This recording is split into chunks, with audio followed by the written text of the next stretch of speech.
Welcome to NYC School Secrets. I'm Elena Adams, author of Getting into NYC High School, available on Amazon and my website, nycschoolsecrets.com. Today, we are answering 5 questions about ranking public high schools. The big news is, unlike in previous years, you can now rank as many high school public choices as you want on your application. That's right, it's no more just 12 schools, as many schools as you want.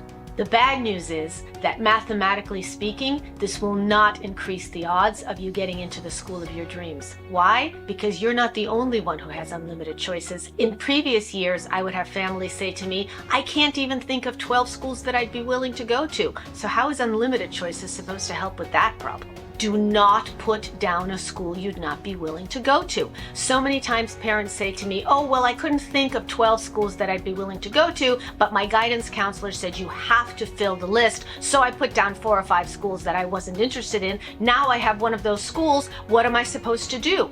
Here is the problem. It is very difficult to go back to the Department of Ed and complain that you've been put into a school that you put on your list. The algorithm doesn't know that you didn't mean it. When you start your application, you will see a hexadecimal number, but the only numbers that matter are the first 2 digits. The very best number that you can get is a 00. That means no one is ahead of you. And the very worst number you can get is actually 2 letters, FF. That means 99% of applicants, and there are 70,000 kids applying to 9th grade in New York City every year. 99% of them have a better number than you, and that means they're ahead of you in line.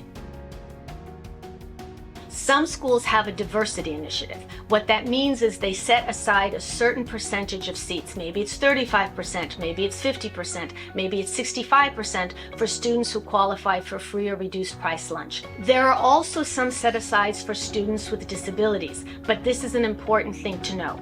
If your child has a 504 accommodation, that does not qualify them as a student with disabilities. If your child has an IEP, they must spend more than 20% of their day getting services or in an ICT classroom. In addition, some schools have district priority, some schools have borough priority, and yes, there are still some zone schools. Back when there was only 12 slots, this is what I would tell my clients. Your top 3 schools should be your dream schools, your pie in the sky, the school that you really want to attend, even though mathematically it seems like you don't have a chance. Why? 2 reasons. First, because you might have a better shot once there's a wait list and you might get a better number for the wait list. And second, because you really never know how other people are ranking the school. Your bottom 3 schools should be the schools that you would be willing to attend. Remember, I always stress you have to be willing to go there, but they are schools that historically have only had 1 or 2 applicants for every seat. For the 6 schools in the middle, that's where strategy really comes in.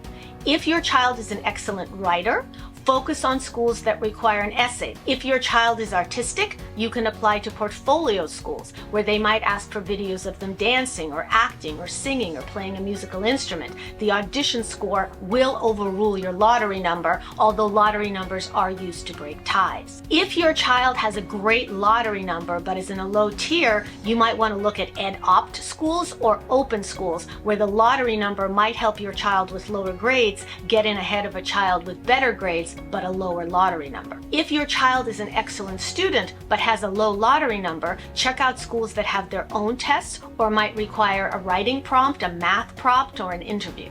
I still recommend that you put down at least 12 schools to ensure that your child will get into a school they'd be willing to go to. But if you expand that number, use the same proportions. For instance, 5 dream schools, 5 safety schools, and then 10 schools in the middle where you have a good to medium chance of getting in. The most important reason to rank in the order that you truly prefer is because you will be waitlisted for all the schools that you got ahead of the one where you were placed. After offers go out, you can add yourself to more waitlists, but remember, you will be added in time-stamped order behind all those people who already submitted. Now that there's an unlimited number of choices, there's no reason not to list every school that you would be willing to go to.